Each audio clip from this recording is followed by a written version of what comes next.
حج کی بڑی فضیلت یہ ہے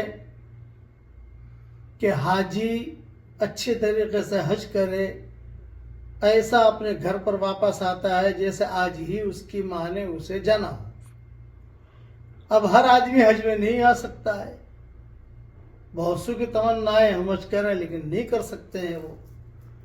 تو حضور صلی اللہ علیہ وسلم نے ایک حدیث بیان کی ہے، عمرو بن عبسہ سے روایت ہے کہ جو آدمی اچھی طریقے سے وضو کرے اور اچھی طریقے سے نماز پڑھے تو وہ ایسا ہو جاتا ہے جیسے آج ہی اس کی ماں نے اسے جنا ہو۔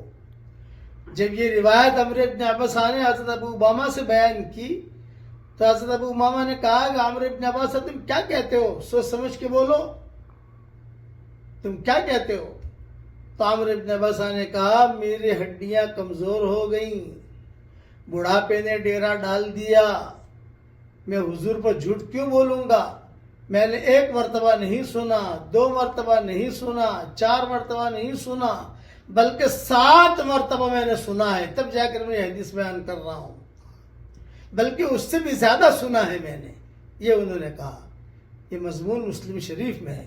مطلب حج کی نیکی اپنی جگہ ہے، حج تو کرنا ہی ہوگا، مگر روزانہ اگر ہم دھیان کے ساتھ فرض نماز، نفل نماز روزانہ 12 مہینہ اگر اس طریقے سے پڑھیں تو ایسا ہم ہو سکتے ہیں جیسے آج ہی ہم کو ہماری ماں نے جنا ہو۔